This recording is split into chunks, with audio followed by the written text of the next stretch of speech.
Voy a empezar dando algunas ideas y ya después aquí mis colegas Francisco y Héctor pues les cedería la palabra para complementar.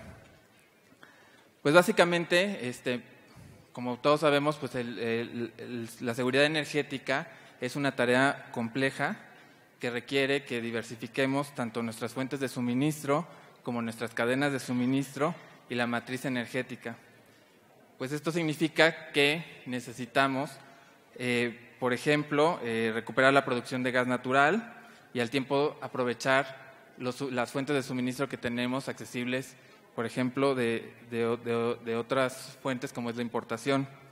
También necesitamos fortalecer las cadenas de suministro, diversificar las cadenas de suministro, para lo cual se requiere inversiones, se requiere que existan más rutas logísticas, que existan sistemas que sean redundantes y resilientes. Y por otro lado, pues también necesitamos diversificar la matriz. ¿Qué significa esto? Pues no solo depender de un solo combustible, sino tener acceso a diferentes combustibles. Y la idea es que cada mercado, cada región del país tenga una canasta de combustibles que se adapte a sus necesidades. El desarrollo del marco regulatorio en México pues realmente pues sigue en marcha, las bases de su maduración permanecen, las leyes, el marco legal vigente continúa, están los órganos reguladores, siguen los operadores independientes. Hay un fortalecimiento muy importante de las empresas productivas del Estado, tienen mayor presupuesto este año para inversión y, bueno, pues también se están haciendo uso de algunas herramientas que ya se han ido desarrollando en el pasado, como una de ellas es como las aplicaciones que permiten empoderar al consumidor, como la GasOapp y la Amigas. Y bueno, hay un ecosistema plural de interlocutores entre todas las partes interesadas. Algo que es muy importante resaltar es qué aportan los órganos reguladores técnicos y autónomos a la sociedad. Y básicamente es certeza. Un órgano regulador busca velar por el interés público, el interés del Estado, pero al mismo tiempo conciliar los intereses de los particulares, los usuarios y las empresas, cada uno con sus intereses legítimos. Y pues para ello es muy importante garantizar su independencia, la transparencia y la imparcialidad. Esto finalmente va a brindar certidumbre para que las inversiones, todas las inversiones energéticas son de largo plazo, pues puedan tener certeza. Actualmente pues en la CRE pues seguimos trabajando, todos los procedimientos, todos los trámites continúan, nosotros seguimos haciendo todos los procedimientos normales y lo que estamos ahorita en este año trabajando es en un paquete de regulaciones que la idea lo que buscamos es reducir la carga regulatoria, dar certidumbre y permitir que las inversiones se puedan llevar a cabo. Y bueno, básicamente con estas ideas yo terminaría. Muy buenas tardes y gracias por la invitación. Yo creo que hay una pregunta flotando en el ambiente y hay que abordarla. ¿Qué va a pasar con la Comisión Reguladora de Energía en este entorno? Y yo creo que la respuesta es contundente, va a seguir, va a estar ahí por mucho tiempo y déjenme decirles por qué lo creo. Bueno, en primer lugar hay que hacer un poco de historia. La CRE es el segundo regulador en la historia de México, solamente después de la COFECO, entonces ahora la COFESE. Ya se cumplieron justo el año pasado 25 años del decreto de su creación en el gobierno de Salinas. Acuérdense ustedes, fue en 1992 tuvimos la reforma entonces a la Ley del Servicio Público de Energía Eléctrica. Y en la ley, en uno de los transitorios, se le daba la instrucción al gobierno de que creara esta comisión. Entonces, el gobierno sacó este decreto en 1993. Empezó la CRE como un órgano desconcentrado que dependía completamente de la Secretaría de Energía. Después, ustedes recordarán, vinieron todas aquellas reformas a la ley reglamentaria, al artículo 27 constitucional, cuando se abrió el sector de gas. Y entonces se vio que la CRE tenía que cambiar su estructura legal. No solamente ser un órgano desconcentrado que servía como asesor, así decía el decreto de creación, era un asesor de la Secretaría de Energía, sino que se convertía en un órgano regulador que la ley le dio entonces autonomía técnica de gestión, autonomía técnica y de gestión. Y así la CRE empezó a operar. Su primera presidenta fue Georgina, después Héctor fue su presidente, después vino Dionisio, después vine yo y ahora está Guillermo. Y a lo largo de este tiempo se han venido estableciendo en el sector una serie de principios básicos que han permitido que el sector crezca. Yo puedo afirmar, sin temor a equivocarme, que uno de los factores que explican el crecimiento del sector energético en México es la CRE. Y lo va a seguir siendo. Lo va a seguir siendo porque en la reforma energética, además, se fortaleció la naturaleza jurídica de la CRE. Ustedes saben que incluso cambió su naturaleza para ser un órgano regulador coordinado. Está ya ahora en la Constitución plasmada la existencia misma de la Comisión Reguladora de Energía. Esto le da una fortaleza increíble. ¿Por qué? Porque incluso fíjense ustedes que le da una fortaleza que ni siquiera tienen las propias secretarías. Las secretarías no están consideradas en su especificidad a nivel constitucional y sí lo está, sin embargo, la CRE.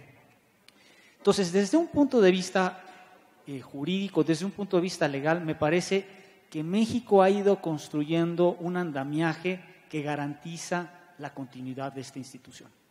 Pero no solamente desde el punto de vista jurídico creo que se entiende la permanencia y la necesidad de que la CRE siga en el sector. También se entiende porque claramente para cualquier gobierno, de la corriente ideológica que ustedes quieran, es fundamental que haya una institución que le mande un mensaje positivo a los inversionistas de certeza sobre las inversiones. Todos los que están aquí en este evento y todos los que participamos en el sector energético sabemos que las inversiones son inversiones masivas en capital.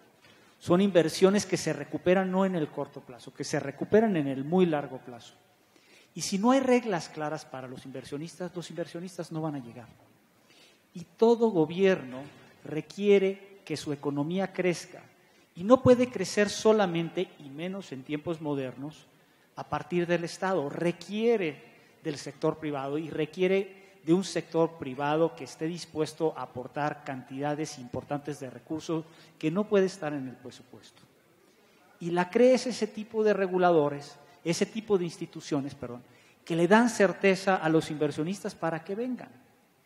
Por eso estoy convencido que la Comisión va a seguir, y no solamente va a seguir, va a ser incluso fundamental para que se logren las metas de crecimiento económico que este mismo gobierno se ha puesto. Ustedes no sé si vieron, pero hace un par de días se habló de que se buscaba que el crecimiento del PIB fuera del 4%. Ese crecimiento es imposible sin la participación del sector privado. Y menos sin la participación del sector privado en un sector tan relevante como el sector energético. El sector energético, si bien es cierto que en términos de su participación en el PIB ha venido decreciendo, es el motor del crecimiento de la economía, y más el sector eléctrico. Cuando se discutía la reforma, se decía que la parte más, digamos, que interesante de la discusión era la parte de hidrocarburos por los ingresos fiscales que presentaba. Sin embargo, eso ya no es tan importante al día de hoy. México ha ido no solamente despetrolizando sus ingresos externos, ustedes se acordarán que todavía en la década de los 80s México dependía en gran parte de los ingresos de las exportaciones de petróleo. No solamente después del Tratado de Libre Comercio México empezó a despetrolizar su economía, sino que también con el paso del tiempo, esto quizá más por el problema de la declinación en la producción de petróleo, ha venido también despetrolizando los ingresos. Y en esta circunstancia, el sector más relevante se convierte en el sector eléctrico. Y no solamente por los cambios que han ocurrido en el país, sino también porque todas las tendencias que hay en el sector son hacia la electrificación. El sector energético se está electrificando.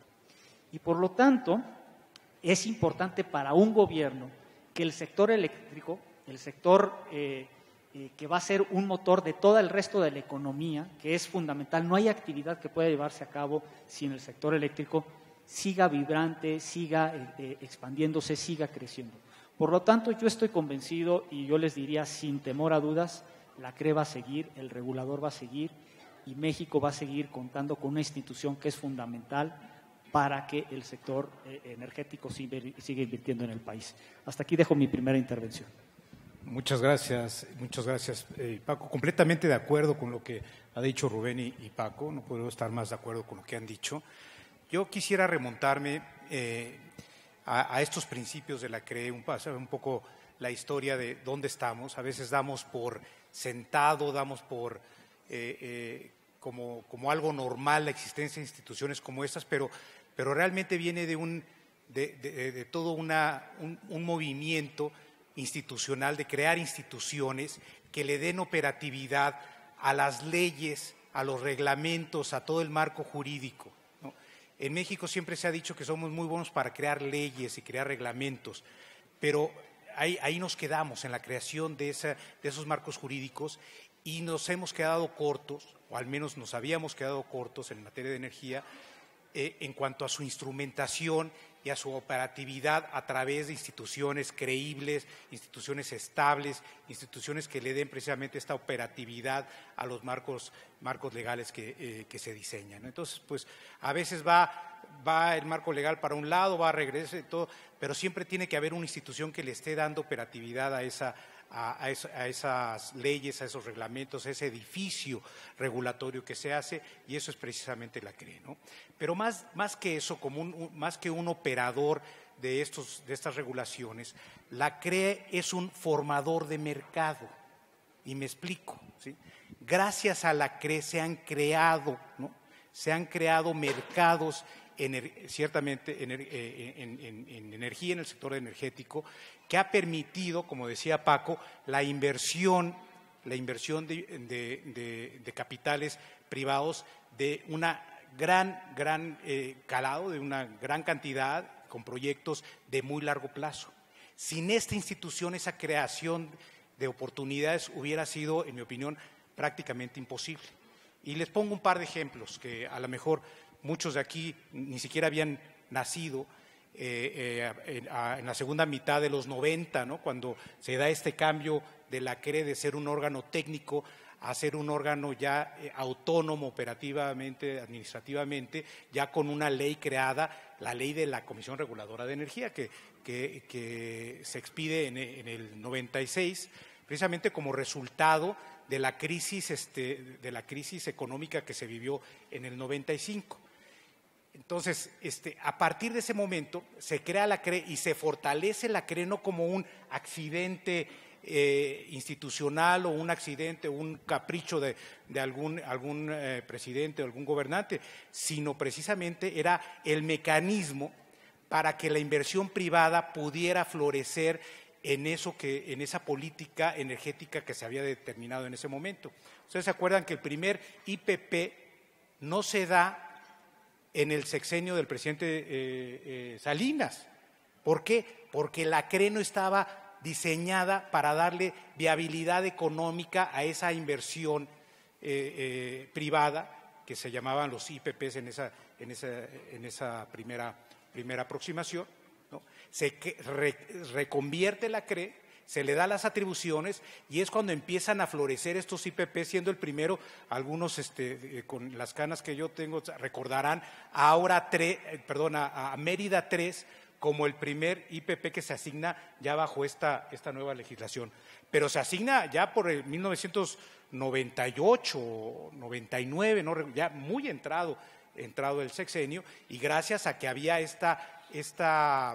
la CRE podía darle certidumbre institucional a ese tipo de inversiones. Y a partir de eso fue que se dispararon todos los IPPs que ya conocemos a lo largo del resto de los 90, principios de la primera década del año 2000.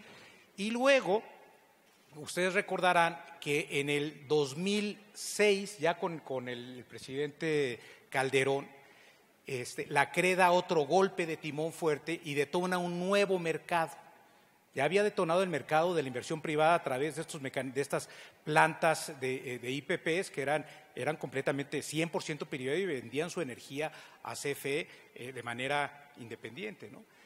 El segundo golpe de timón se da cuando la CRE establece un mecanismo que permite la entrada de la energía renovable en México en 2006 y permite que en el 2007 se den los primeros proyectos eólicos para venta de energía a autoabastecimiento, ¿no?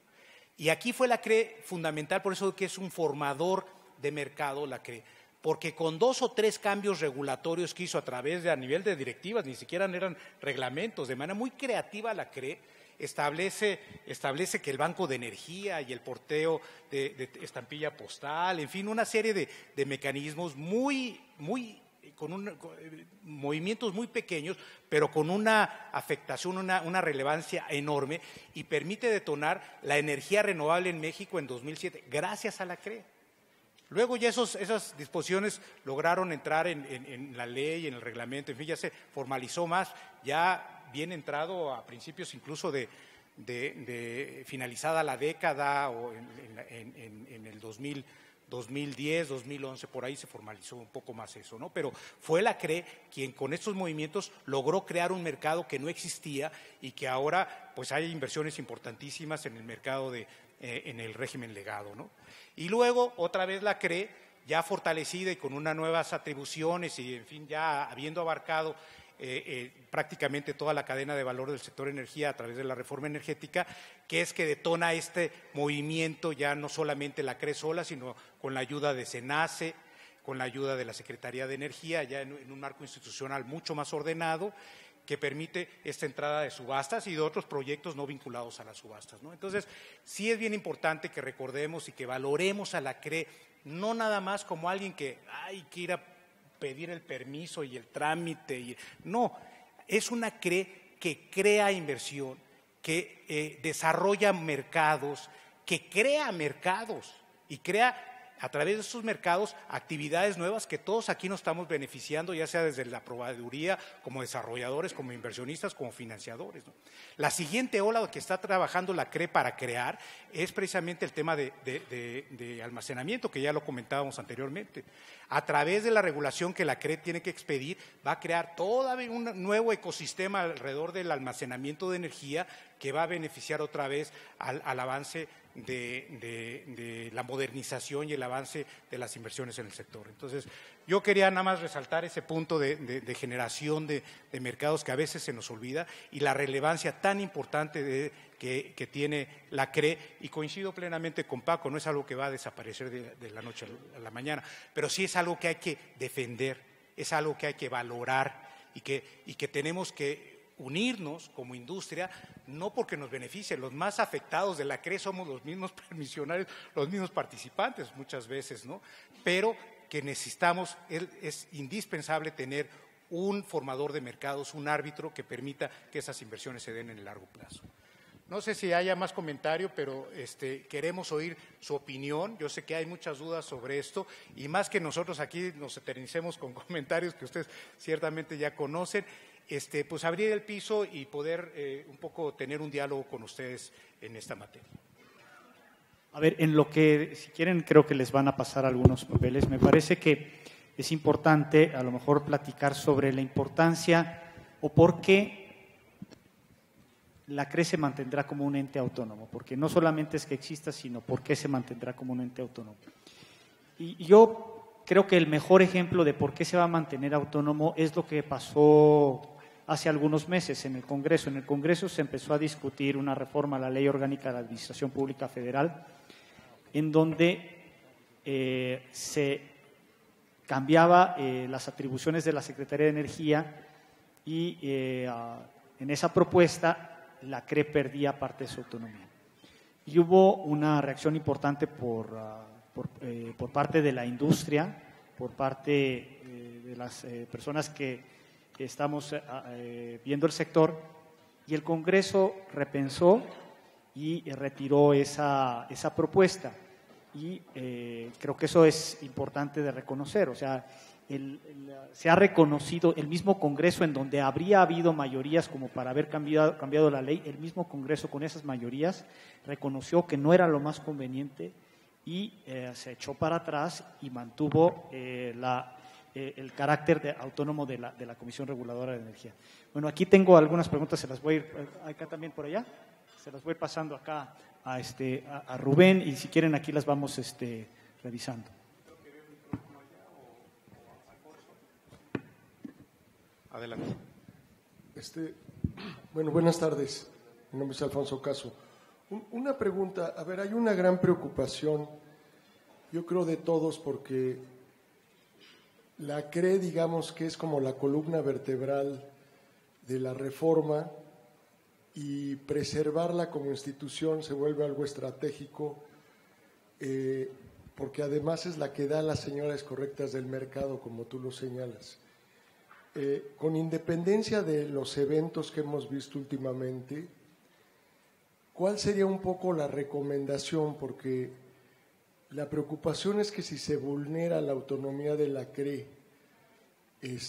o si deja de funcionar como lo ha hecho hasta la fecha, en términos de todo lo que hemos visto a lo largo del día, yo creo que tú lo señalaste muy bien cuando decías, a ver, es muy importante todos los nuevos mecanismos financieros, pero hay una base que si no se atiende, lo demás son castillos sobre naipes.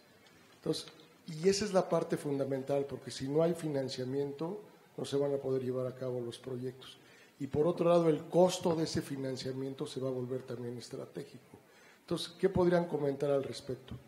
Mira, en primer lugar hay que entender que la CRE no es un ente ahí en Marte que opera en otro planeta, ¿no? La CRE es un ente que está dentro del ecosistema y polisistema, ¿no? de este país, ¿no? Y responde a las instituciones gubernamentales y privadas y de negocios que hemos hablado, pero no es que esté aislada en algo, ¿no? En particular, la CRE opera una política energética aterrizada en una regulación. La regulación tampoco no es algo que se genera por generación espontánea, ¿no? Responde a una necesidad de política energética definida en el hacedor de política energética, en la administración pública. Y a eso responde el árbitro. El árbitro del partido de fútbol, si le cambian el offside y ahora hay VAR o no hay VAR, pues bueno, lo que hace es operar esas reglas, ¿no? ¿Quién se le impuso? Pues será otros que deciden eso, pero el árbitro actúa sobre esas condiciones. Entonces, creo que hay un malentendido de que la CRE puede hacer y deshacer y que yo creo que nada más apartado de la realidad. No sé qué te pasó a ti, Paco, pero cuando yo era presidente de la CRE nos sujetábamos estrictamente a las instrucciones y a la política energética que se dictaba fuera de la CRE, ¿no? Y nosotros instrumentábamos esas decisiones de política a través de regulación y a través de estas condiciones de certidumbre y institucionalidad, etcétera, ¿no? Pero yo creo que hay un temor, en alguna forma, una confusión de que la CRE pueda hacer y deshacer y oponerse en alguna forma amenazante a alguna idea de avanzar el sector energético en este país, ¿no? Todo lo contrario, la CRE está para apoyar esas decisiones y para instrumentarlas de forma que sea parejo, piso parejo para todos los participantes, ¿no? Y esa es la clave. No sé si… Bueno, yo nada más quisiera agregar, la mayoría de todos estos principios ya están establecidos en la ley y el reglamento. Entonces, como bien menciona Héctor, hay una definición de política pública que corresponde a otras instancias y la CRE se encarga precisamente de instrumentar y operar y dar la certidumbre de esa implementación. Al final de cuentas, los objetivos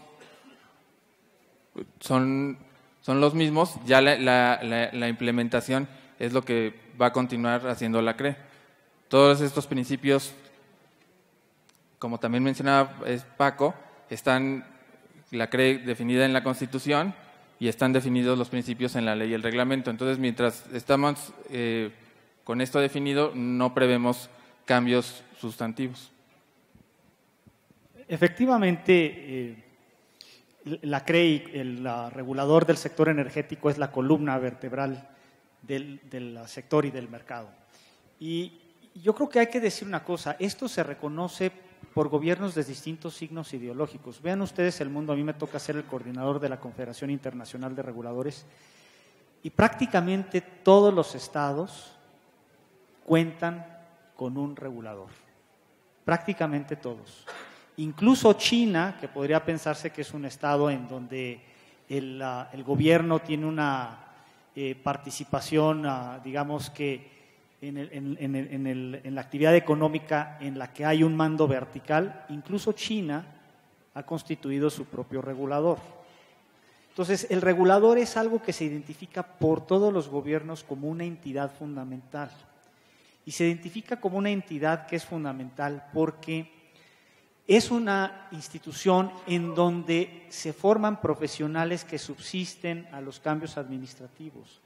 Segundo, porque es una institución que además le da garantía a los inversionistas de que no va a estar sujeto a los cambios políticos, a los cambios de viento, que a final del día son los que pueden poner en riesgo las inversiones. Insisto, todos los países civilizados del mundo moderno cuentan con un regulador, absolutamente todos. Por lo tanto, es difícil pensar que vaya a desaparecer la CRE y es difícil pensar incluso que se vaya a cambiar la naturaleza propia de la institución. Yo digo, insisto, comenzando por la manera en la que está escrita la ley, pero también porque el gobierno sabe que le conviene y es importante contar con una institución autónoma que mande esa señal de certidumbre para los inversionistas. Por lo tanto, yo sigo convencido que va a estar aquí y va a seguir siendo autónoma. Vamos a ver, es interesante qué va a pasar ahora con los nombramientos de los próximos comisionados. Sí creo que es importante, como lo señaló en su momento Guillermo García, que haya comisionados que estén metidos en el sector eléctrico. El sector eléctrico es fundamental dentro de las actividades reguladas de la Comisión Reguladora de Energía. Yo creo que es importante que haya propuestas en este sentido y creo que también es importante que además de la preparación profesional que tiene la gente que sea candidata o que deba tener la gente que sea candidata, creo que es importante también conocimiento del mercado, porque no se trata solamente de conocer, digamos, que los aspectos técnicos del sector, se trata también de conocer los aspectos del mercado. Un muy buen técnico que no conozca cuál es la realidad del mercado puede tomar decisiones equivocadas. Entonces es bien importante que haya al menos un contacto, una experiencia de haber participado de alguna manera en las actividades prácticas del sector. Yo creo que eso es fundamental, al menos a mi juicio. Creo que además es el criterio con el que normalmente se invita a los comisionados en otras partes del mundo, gente que no solamente tenga preparación, sino que también tenga un nivel de conocimiento del mercado. Eso es muy importante. Y sin duda, a diferencia de otros órganos reguladores, la CRE a veces se nos olvida que es un órgano básicamente de regulación de mercados, ¿no? De monopolios naturales.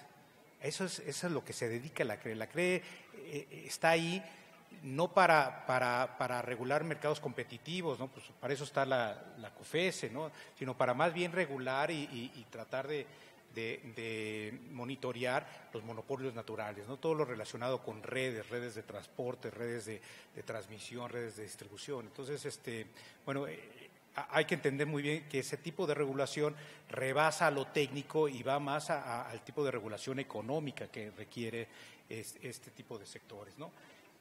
Me llegan un par de preguntas de Klaus Butler y de Eloy López García en el sentido de la independencia, ¿no? Relacionada con que, bueno, pues quién le paga la CRE y entonces pues hay forma de mermar la autonomía o si los comisionados son independientes o no, ¿no? Yo creo que si vamos a tener una institución que realmente no refleja los estándares mínimos de autonomía, y yo hablo más de autonomía que independencia, la independencia parece así como independencia del país, ¿no? Independencia de México, no, digo, la autonomía técnica, operativa y de gestión, ¿no? no autonomía para crear, como decía, política energética en este país, sino para operar esa regulación. Creo que si no contamos con un estándar mínimo de autonomía, pues ¿para qué tener estas instituciones, no? Estamos perdiendo el tiempo, porque precisamente es como tener un árbitro que ya sabemos que está vendido a la América, ¿no? ¿Para qué tenemos árbitro entonces, no? Ya sabemos quién va a ganar. Entonces, sí tenemos que tener la confianza que el regulador, a través de ciertos mecanismos de autonomía que se garantiza tanto económica, ¿no? de fondeo como de sus integrantes, tengan cierto grado o certificación de autonomía, si no, pues, ¿para qué tener árbitro, no? Entonces, creo que sí es un concepto bien importante. Yo creo que la CRE ha pasado de ser nada autónoma cuando se creó hasta un poquito más, hasta finalmente ya en la actual CRE es una institución bastante autónoma, ¿no? Pero es ahí sido que hemos crecido y hemos desarrollado una institución y es parte de nuestro acervo institucional que debemos de reconocer, ¿no? Entonces, mermar la autonomía de la CRE pues no hace ningún sentido, es como dispararnos en el pie.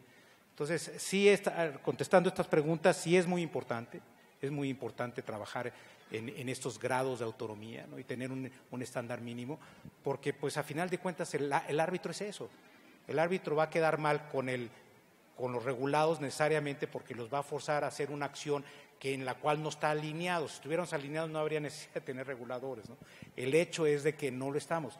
Los monopolios naturales quieren abusar por naturaleza, por eso llaman monopolios, por definición quieren abusar de su poder de mercado, porque son monopolios naturales. No queremos tener dos redes de transmisión una arriba de otra, dos redes de gasoducto una arriba de otra. Entonces, tiene que haber esta necesidad de regulación económica. Bueno, quisiera abordar aquí una pregunta que, bueno, no tiene nombre, pero básicamente la pregunta es, ¿cómo se pueden conciliar dos objetivos? Uno, precios bajos por parte de los usuarios y la necesidad de fortalecer la soberanía energética de México, y por otro lado, priorizar el uso de infraestructura existente del Estado. Pues básicamente esto pues es propiamente la función de la CRE. O sea, la CRE como árbitro es balancear los intereses, en este caso de las empresas productivas del Estado o de cualquier otra empresa particular, con los intereses de los usuarios, la protección de los usuarios. Y como mencionaba Héctor, esta regulación económica de monopolios naturales pues requiere que la CRE determine en algunos casos tarifas máximas, dado que no existen mercados competitivos. Y lo que busca la CRE con estas tarifas máximas es precisamente que los inversionistas puedan, por un lado, tener certidumbre, un retorno razonable, y al mismo tiempo que los usuarios pues estén protegidos en sus intereses. Si uno observa, la información es totalmente pública, las resoluciones de la CRE pues rara vez otorgan la tarifa máxima que solicitan los permisionarios. Por lo general es mucho menor a lo que solicitan.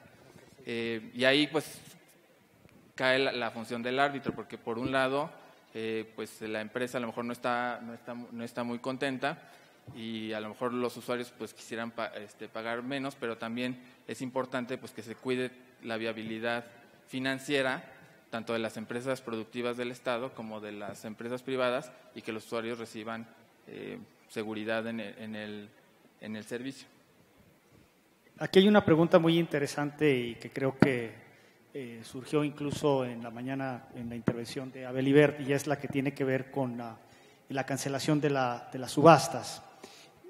Mi punto de vista es que se van a tener que reactivar si no cambian la ley, porque la ley de la industria eléctrica, si no me equivoco, el artículo 59, establece que la única manera en la que la Comisión Federal de Electricidad, bueno, el suministrador básico, no dice la Comisión, es el suministrador básico, puede adquirir energía es a través de subastas.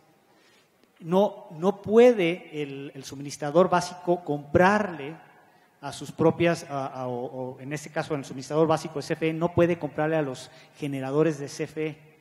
La única razón por la que en este momento está comprándole a CFE, a las yencos de CFE, es porque en la ley se estableció en un transitorio que iba a haber estos contratos legados.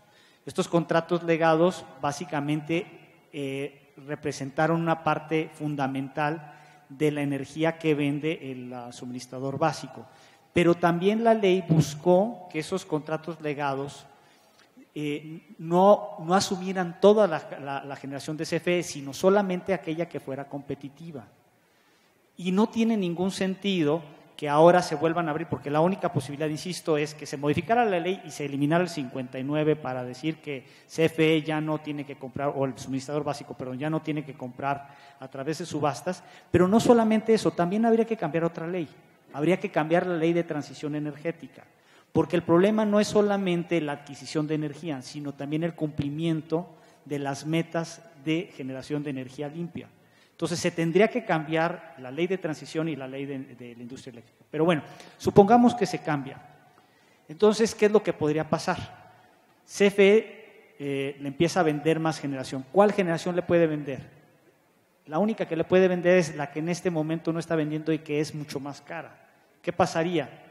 Se irían para arriba las tarifas. ¿Eso le interesa al gobierno? Claro que no le interesa al gobierno. Por lo tanto, no tiene sentido y tendrá que en algún momento reactivarse la subasta de energía limpia, insisto, a menos que vayan a cambiar la ley. Y algo que es interesante, aunque sí el gobierno tiene y digamos que el partido del poder tiene la mayoría como para poder cambiar las leyes, es muy interesante que el mismo presidente ha echado para atrás incluso propuestas de ley que se estaban discutiendo y que tenían toda la mayoría del partido en el gobierno. La ley de Pemex, de Petróleos Mexicanos, incluso se acordarán, hace poquito ya estaba circulando el dictamen en donde le daban mucho mayores facultades al director general en detrimento del Consejo. Y el mismo presidente dijo que no se iban a cambiar las leyes. Entonces, si el mismo presidente ha dicho que no se van a cambiar las leyes, insisto, tarde o temprano se va a tener que reactivar las subastas, porque no puede CFE comprarle como suministrador básico a sus yencos. Tendrían que cambiar los contratos legados y eso tendría un impacto en las tarifas, cosa que también ellos han dicho. Y la otra cosa que me preguntaban en estas mismas preguntas es ¿qué iba a pasar con el fortalecimiento de CFE o qué quiere decir el fortalecimiento de CFE? Porque es uno de los objetivos del gobierno. Bueno, desde mi punto de vista, el fortalecimiento de CFE es básicamente, no es irreconciliable con un buen regulador. Por el contrario, el fortalecimiento de CFE es básicamente el fortalecimiento de sus finanzas públicas. Y para que fortalezca sus finanzas públicas requiere de tarifas que le permitan recuperar sus costos eficientes. ¿Y quién mejor que la CRE, como alguien independiente, que pueda garantizar que se van a recuperar sus costos eficientes? ¿Qué sucedía en el pasado? ¿Quién determinaba las tarifas del sector eléctrico? La Secretaría de Hacienda. ¿Y por qué las determinaba por abajo de los costos en muchas de las tarifas subsidiadas? Porque había presiones políticas. Las tarifas eléctricas siempre están sujetas a presiones políticas.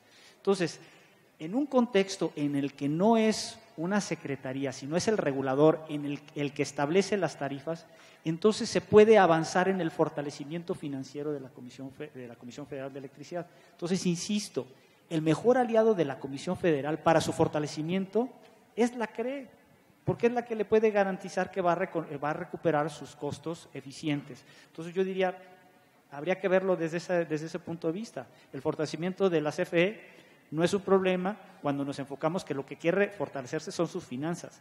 ¿Para qué va a fortalecer generación cuando es una actividad de mucho riesgo? Mejor que se enfoque además en donde ya tiene de alguna manera el monopolio del Estado, transmisión y distribución. En generación me parece que no tiene mucho sentido.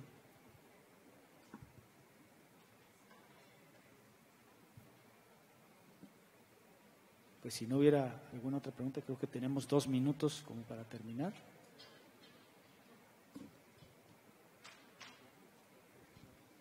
Pues yo creo que con eso despedimos. Muy bien, Paco, me gustó mucho esa opinión sobre el fortalecimiento de CFE, como lo ha dicho el gobierno actual, pasa por la CRE, ¿no? Es el camino obligado y no ser CFE quien está aumentando las tarifas. Yo creo que eso políticamente para CFE incluso es perjudicial. no es CFE, no es Hacienda, es un órgano regulador independiente que, habiendo analizado la estructura de costos, determina una estructura de tarifas que es congruente con el fortalecimiento de una institución como es CFE, ¿no? Entonces, habrá que reflexionar más sobre eso. La CRE en ningún momento ha disminuido o eliminado la capacidad de participación de CFE en el mercado en México. Si eso ha sido causa de una política energética, pues ha sido eso, una política energética que se ha dictado en otro lugar, pero no en la CRE. La CRE no desfortalece o fortalece absolutamente a nadie, ¿no? Entonces, creo que es muy importante ver a eso, a la CRE como alguien que, en la medida en que se reflejan costos y se autorizan tarifas y se autorizan formas de operar en un mercado, de manera justa para todos, pues todos pueden ser competitivos y estar fortalecidos, pero yo no veo una CRE que haya eliminado la capacidad de competir o reforzado nada. No es la labor de la CRE en lo absoluto, ¿no? Entonces, creo que es importante, es muy importante ese mensaje que diste. Y perdón, una última cosa. Alguien preguntó de la regulación asimétrica. La regulación asimétrica está en la ley, al menos en el sector de hidrocarburos, en la ley en los transitorios, si no me equivoco, es el transitorio 10º o 11º, uno de esos, del 10 al 12, uno de esos artículos transitorios, está establecido la regulación asimétrica. Entonces, también para desaparecer la regulación asimétrica se requieren dos condiciones: o que cambie la ley o que suceda lo que dice la ley. La ley dice que esa regulación asimétrica desaparecerá cuando haya mayor presencia de competidores. Y no se nos olvide una cosa: por naturaleza la regulación es asimétrica. Por naturaleza, la regulación, sobre todo de los monopolios naturales, es asimétrica. No hay, o sea, es su propia lógica. ¿Por qué se les regula? Porque tienen poder de mercado. Así de sencillo. Pues muchas gracias.